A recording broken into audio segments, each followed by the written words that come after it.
Hello बच्चों, I hope आप सबकी पढ़ाई बहुत अच्छी चल रही होगी और नहीं भी चल रही। I am there to help you, जिससे आपकी पढ़ाई डेफिनेटली बहुत अच्छी होने वाली है और सी एग्जाम्स आप बहुत बहुत जल्दी पास हो जाओगे।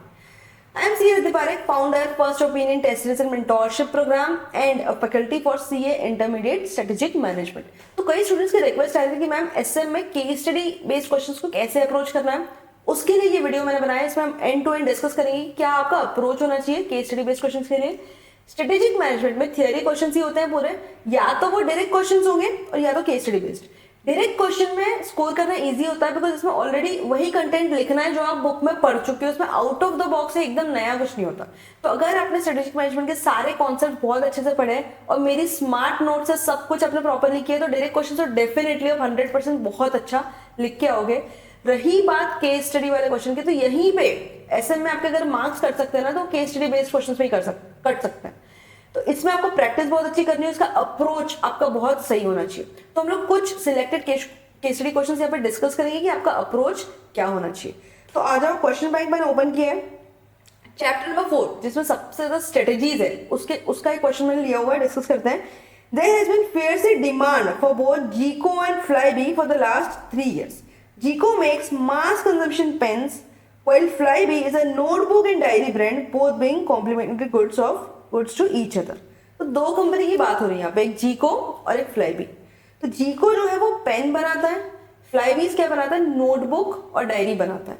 तो ये दोनों कंपनी जो है डायरेक्ट कॉम्पिटिटर तो नहीं है बिकॉज दोनों के प्रोडक्ट्स अलग है, बट दोनों की डिमांड काफी अच्छी है, मतलब कि दोनों के प्रोडक्ट्स की डिमांड अच्छी है, ये बताया हुआ है। अब आगे क्या बोल रहा है, but to grow further Flybe decided to take up competition with GEICO in pen segment and thereby launch Flypens. Flybe जो है ये बना रहा था डायरी और नोटबुक्स। इसने सोचा कि हम डायरी और नोटबुक्स बना रहे हैं तो क्यों ना हम पेन बनाना भी स्टार्ट करते। एक GEICO करके कंपनी थी, वो ऑलरेडी पेन बना रहा था, तो Flybe ने सोचा हम डायरी नोटबुक तो बना रहे हैं, हमको पता है कि पेन की डिमांड ऑलरेडी बहुत अच्छी है बिकॉज GEICO को अच्छी डिमांड आ रही है, तो क्यों ना हम पेन बनाना भी शुरू कर दें in order to grow further. Identify, explain the growth strategy opted by Flybe। अब इसका क्वेश्चन का जो फोकस है ना Flybe पे, हमेशा क्वेश्चन रीड करते करते उसकी एग्जैक्ट रिक्वायरमेंट को अंडरलाइन कर लो यहीं पे, ताकि आपका फोकस जो है वो क्वेश्चन के रिक्वायरमेंट से कभी हटना नहीं चाहिए। ठीक है, उसने क्या बोला कि Flybe पहले नोटबुक बना रहा था, अब वो पेन भी बना रहा है, तो ये कौन सी स्ट्रेटेजी है। अब एक चीज यहाँ पे आप नोटिस करोगे, उसने खुद बोल दिया कि ये ग्रोथ स्ट्रेटेजी है। मतलब उसने ये तो बता दिया, आपके चैप्टर नंबर 4 में 4 स्ट्रेटेजीज थी, stability, growth, retrenchment and combination. अब इसमें से इसने ये तो इंडिकेट कर दिया कि ग्रोथ स्ट्रेटेजी। ठीक है, अब यहाँ पे आपको आइडेंटिफाई करना है कि कौन सी ग्रोथ स्ट्रेटेजी है और उसको यहाँ पे एक्सप्लेन करना है। आइडेंटिफाई करो। सबसे पहले आइडेंटिफाई करने के लिए एक अच्छा तरीका ये, अगर आप कंफ्यूज नहीं होना चाहिए, अगर आप एकदम टू द पॉइंट आंसर लेना चाहते हो तो एकदम कट शॉर्ट करते जाओ कि कौन सी स्ट्रेटेजी नहीं है। ग्रोथ स्ट्रेटेजी की अगर हम बात करें, ग्रोथ ये कोई एग्जाम में बनाना नहीं है, मैं खाली आपके अंडरस्टैंडिंग के लिए बता रही हूँ। यहाँ पे इंटरनल होता है, एक्सटर्नल होता है। ठीक है, ग्रोथ या तो इंटरनल हो सकती है या तो एक्सटर्नल हो सकती है। अब एक्सटर्नल में होता है मर्जर, एक्विजिशन, अलायंस। अब यहाँ पे एक्सटर्नल तो कुछ भी नहीं है, तो इसने क्या बोला कि Flybe पहले नोटबुक बना रहा था, अब वो पेन भी बना रहा है, मतलब वो खुद मैन्युफैक्चर कर रहा है। तो यहाँ पे कहीं से मर्जर, एक्विजिशन या फिर अलायंस की बात नहीं की है, तो यहाँ पे सीधा सीधा एक्सटर्नल का तो ऑप्शन कट जाता है। ठीक है, अब ग्रोथ में बचा इंटरनल। इंटरनल में क्या हो सकता है, या तो इंटेंसिफिकेशन हो सकता है, इंटेंसिफिकेशन, और या फिर हो सकता है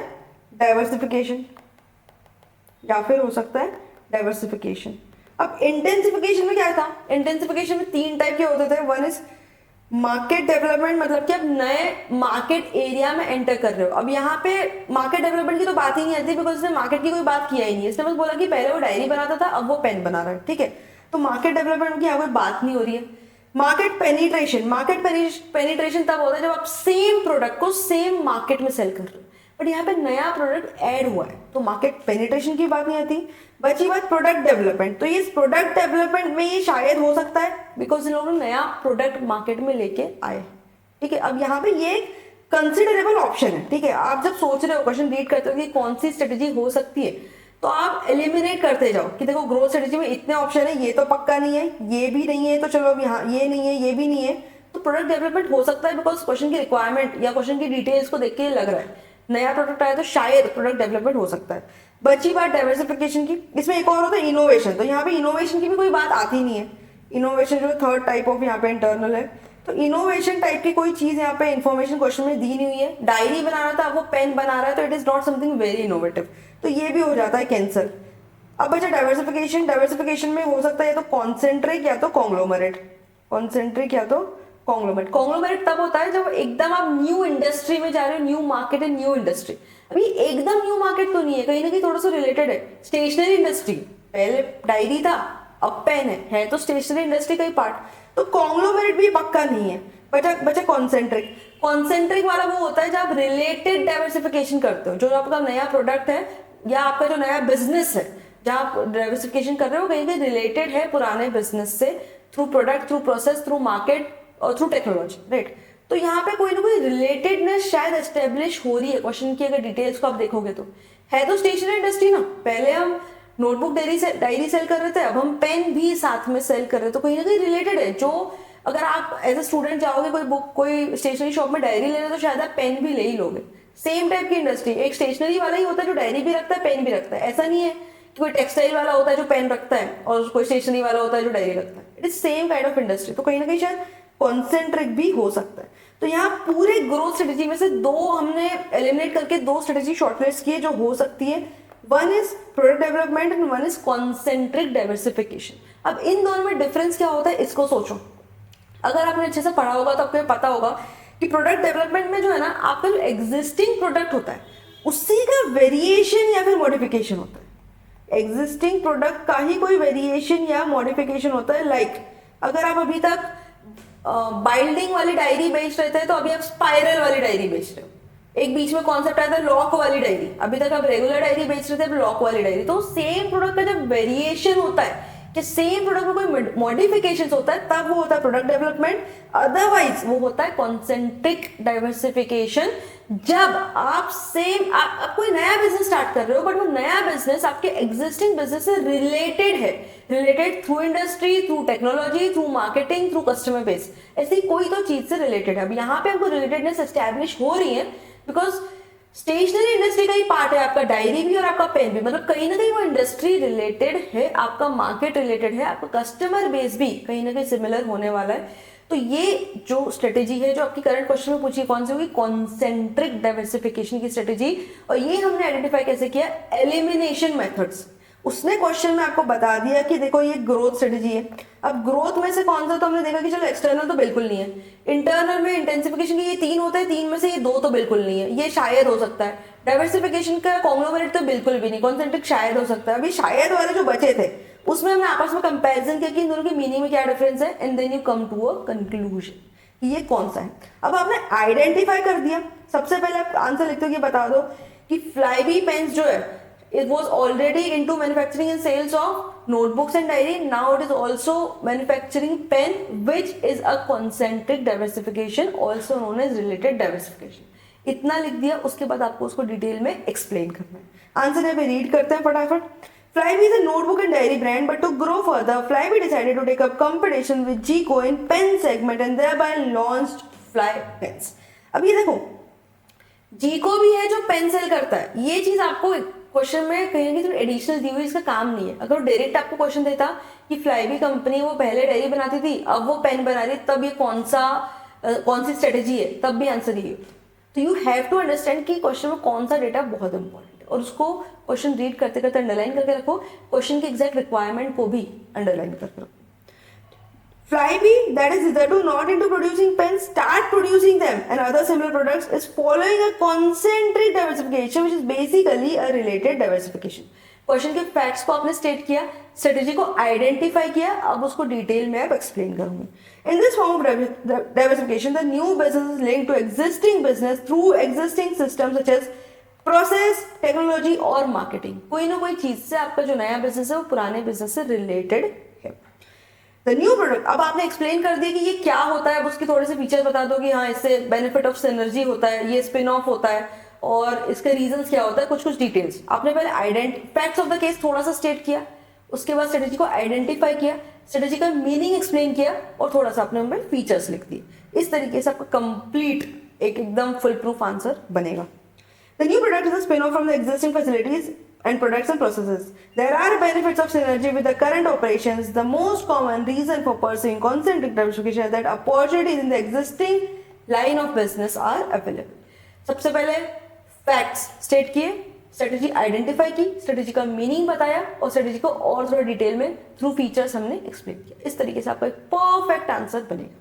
तो इस तरीके से अप्रोच करना है. एक क्वेश्चन हम लोग और लेते हैं. चलो चैप्टर नंबर 3 का एक क्वेश्चन लेते हैं.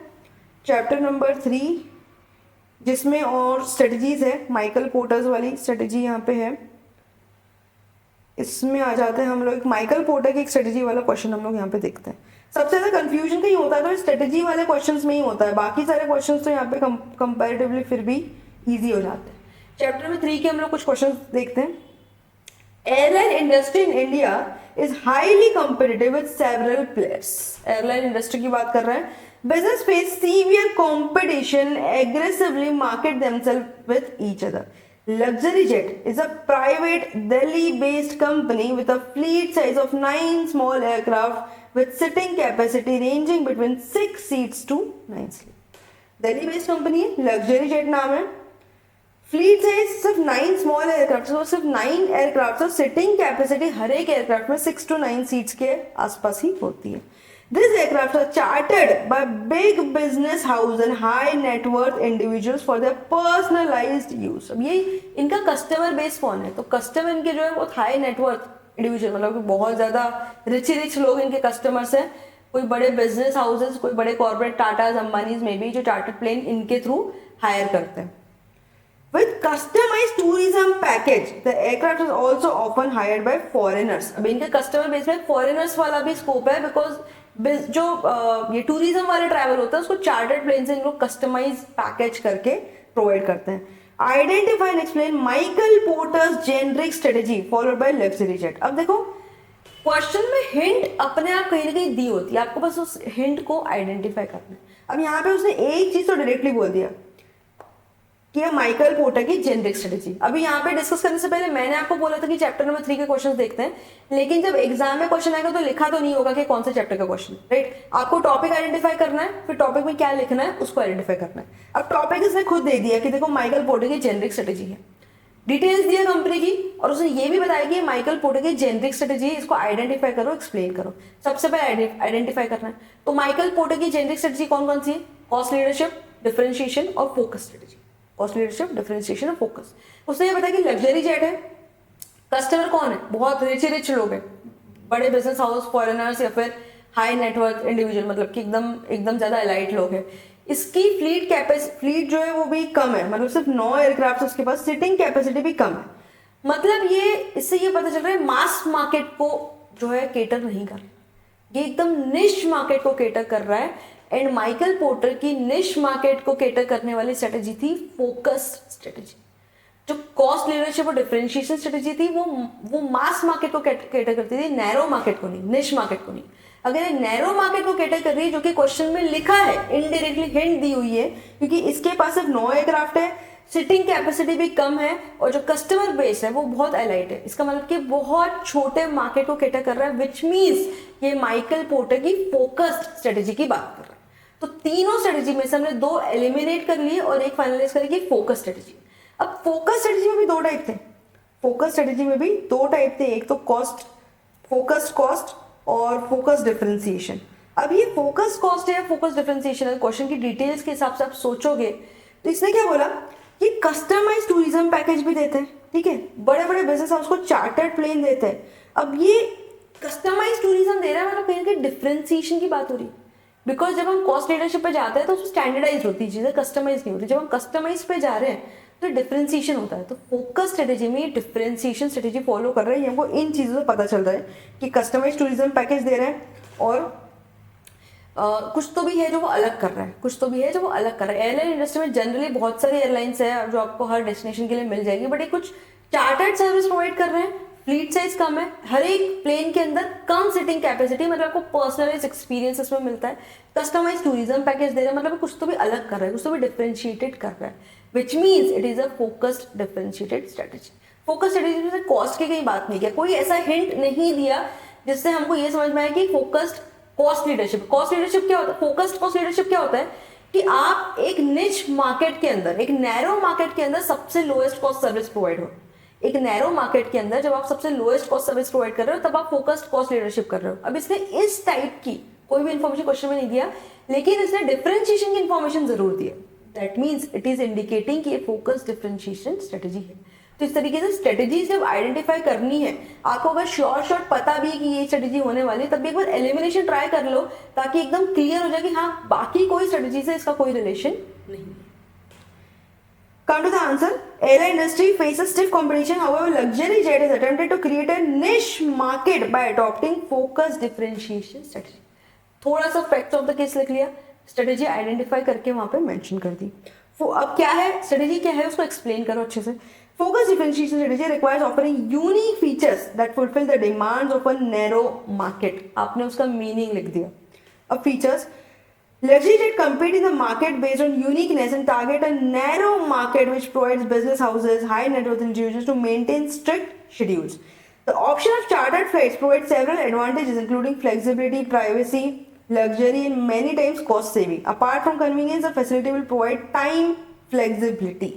इसमें थोड़ी सी एडिशनल इन्फॉर्मेशन दी है, इतना पूरा आप लिखो ये जरूरी नहीं है। जरूरी है कि आप facts of the case mention करो, उसको स्ट्रेटेजी को आइडेंटिफाई करो, स्ट्रेटेजी का मीनिंग लिखो और स्ट्रेटेजी के फीचर्स भी यहाँ पे आप लिखो। इतना बेयर मिनिमम रिक्वायर्ड है। ये एडिशनल इन्फॉर्मेशन ये आप लिखोगे तो वेल एंड गुड, नहीं लिखोगे तो भी चलेगा, बट 4 चीजें इंपॉर्टेंट है। Facts of the case, identify the strategy, meaning of the strategy and features of the strategy. Traveling private jet is most comfortable, safe, secure way of flying a company's senior business personnel. ठीक है, chartered services airline may have both business and private use. Personalized tourism package can be provided those who can afford it. ठीक है, तो इस तरीके से आपको approach करना है। कुछ इन्फॉर्मेशन यहाँ पे आंसर में एडिशनल लिखी हुई है, वो आप नहीं भी लिखोगे तो चलेगा। इसको देख के पढ़ के ये मत सोचना है कि इतनी चीजें हमको याद कैसे आएगी। इससे जितनी चीज आप रिलेट कर सकते हो उतनी चीज आप जरूर लिखोगे, और बाकी जो 4 चीजें आपको मैंने बताई वो आप बिल्कुल भी आंसर में मिस नहीं करोगे। तो इस तरीके से आपको अप्रोच करना है। एक और क्वेश्चन हम देखते हैं, एक और क्वेश्चन हम लोग यहाँ पे देखते हैं, मे बी डायरेक्ट वाला या लेट मी सी, चलो ये वाला करते हैं, या दिस वन। ये चैप्टर नंबर 2 के एक टॉपिक का क्वेश्चन है। रिया शर्मा, यहाँ पे आ जाओ। Riya Sharma owns a confectionery business in Jaipur. Confectionery business specializing in homemade chocolates and candies. तो रिया शर्मा ये क्या कर रही है, कन्फेक्शनरी बिजनेस में होममेड चॉकलेट्स और कैंडीज का बिजनेस है। Despite holding a substantial market share in central region, her business has experienced declining sales of these products over the last few years.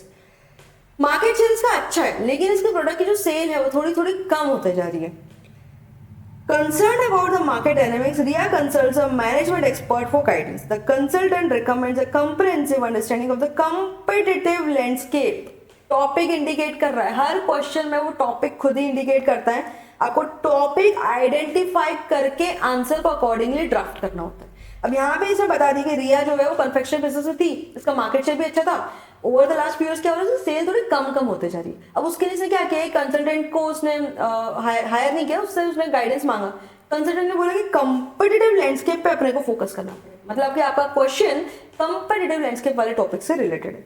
Explain the stages to be followed by Riya Sharma to understand the competitive landscape to address the sales decline. अब इसको competitive landscape को identify कैसे करते हैं उसके steps यहाँ पे आपको पूछा हुआ है, जो कि बहुत ज्यादा सिंपल है। मतलब इससे सिंपल टॉपिक पूरे एसए में कहीं हो ही नहीं सकता। आपको खाली स्टेप्स आइडेंटिफाई करने होते हैं, जिसमें कि 5 बहुत इजी स्टेप है। सबसे पहले आइडेंटिफाई द कंप्यूटर को आइडेंटिफाई करो, उसको अच्छे से समझो, अंडरस्टैंड द कंपटीटर्स का स्ट्रेंथ और वीकनेस सब आइडेंटिफाई करो, उसका अंडरस्टैंडिंग मतलब उसका बिजनेस मॉडल का, उसके प्रोडक्ट्स का डिटेल अंडरस्टैंडिंग लो, उसके स्ट्रेंथ को आइडेंटिफाई करो, उसके वीकनेस को आइडेंटिफाई करो and put all the information together. तो आंसर जो बहुत जनरलाइज्ड है, लेकिन इंपॉर्टेंट इसमें क्या है कि आपको 5 स्टेप्स आने चाहिए। उससे ज्यादा इंपॉर्टेंट कि आपको कंपटीटिव लैंडस्केप का मीनिंग समझना चाहिए और लिखते आना चाहिए। अब इस टाइप के जो क्वेश्चन है ना, इससे एक चीज समझो कि सिर्फ पॉइंट्स याद आने से आंसर अच्छा नहीं बनेगा। पॉइंट्स तो आपको आने चाहिए, उसके साथ उस टॉपिक की डिटेल अंडरस्टैंडिंग इतनी तो भी आनी चाहिए कि आप उसका मीनिंग लिख पाओ। या तो आप डेफिनेशन लर्न कर लो, लर्न नहीं कर सकते तो उसकी मीनिंग को इतना अच्छे से समझो कि आप एक्सप्लेन कर पाओ। बिकॉज ये जो पॉइंट्स आपको यहाँ पे लिखने हैं ना, ये पॉइंट्स लिखने से पहले आपको उस टॉपिक को एक्सप्लेन करना है। ये पार्ट कई सारे कई सारे स्टूडेंट्स मिस कर जाते हैं। आपको यहाँ पे स्टेप्स तो आज है, उसने स्टेप्स इसने क्या बोला, explain the steps to be follow. उसने सिर्फ स्टेप्स पूछा है, फिर भी आपको उस कॉन्सेप्ट का थोड़ा सा कम से कम 2 से 3 लाइन का इंट्रोडक्शन लिखना पड़ेगा, मीनिंग लिखना पड़ेगा, उसके बाद आप उसके स्टेप्स लिखोगे। तो सिर्फ पॉइंट्स याद करने से नहीं चलेगा, टॉपिक की अंडरस्टैंडिंग आपको अच्छे से आनी चाहिए, आपको डेफिनेशन और मीनिंग अच्छे से लिखते आना चाहिए। यहाँ पे आंसर रीड करते हैं, computer landscape is a business analysis which identifies competitors either direct और indirect. Competitive landscape is about identifying and understanding the competitors. At the same time, it permits the comprehension of their vision, mission, core values, niche market. आप identify करते हो, analyze करते हो, उसका vision, mission को सही से समझते हो. And in-depth investigation and analysis of firms' competition allows you to assess the competitor's strength and weakness in the marketplace and helps to choose and implement effective strategies that will improve its competitive advantage. तो आपको ये एकदम word to word लिखो ये जरूरी नहीं है, लेकिन इतना तो भी आना चाहिए कि आप उसका मीनिंग अच्छे तरीके से एग्जामिनर को कन्वे कर पाओ। कंप्यूटिव लैंडस्केप का मीनिंग क्या होता है, आप चाहो तो सिर्फ स्मार्ट नोट्स भी अच्छे से गो थ्रू करते हो, जो मैंने प्रोवाइड किया। स्मार्ट नोट्स के लिंक डिस्क्रिप्शन में भी है, स्मार्ट नोट्स के थ्रू भी करोगे तो भी आपका एसएम काफी हद तक अच्छा हो जाएगा। बस ये अप्रोच याद रखो, अगर पॉइंट वाले आंसर है तो पहले टॉपिक को एक्सप्लेन करना है, उसके बाद पॉइंट्स लिखना है। केस स्टडी वाला है तो पहले facts of the case identify करो, स्ट्रेटेजी को मीनिंग एक्सप्लेन करो और फीचर्स वहां पे आप लिख के आओ। इतना आपको करना है। आई होप आपको एक फेयर अंडरस्टैंडिंग मिली होगी क्वेश्चंस को किस स्टेप से करना है। If you need any further help तो आप मेरे कॉन्टैक्ट नंबर पे, जो कि मैं यहाँ पे मेंशन कर देती हूँ, आप मुझे व्हाट्सएप कर सकते हैं अपने डाउट्स रिगार्डिंग टू एसएम या फिर मेंटोरशिप से रिलेटेड कोई डाउट है, आप मुझे पर्सनली कॉन्टैक्ट कर सकते हैं। For classes of strategic management regular और फास्ट ट्रैक क्लासेस दोनों अवेलेबल है। रेगुलर क्लासेस जो 40 आवर्स की है, इसमें पूरा स्ट्रेटेजिक मैनेजमेंट कॉन्सेप्ट्स, रिवीजन और क्वेश्चन बैंक अच्छे से कवर्ड है। फास्ट ट्रैक बैच जो है वो 25 आवर्स की है, इसमें कॉन्सेप्ट अच्छे से है, इसमें क्वेश्चन बैंक कवर्ड नहीं होता है। firstopinion.in वेबसाइट है, इसके थ्रू आप डिटेल्स देख सकते हो of test series, mentorship and strategic management का क्लासेस firstopinion.in, या फिर आप मुझे कॉन्टैक्ट कर सकते हो if you need any help regarding your preparation and I will ensure कि आप सीए एग्जाम्स एकदम जल्दी से पास हो जाए। All the very best, see you in the next video.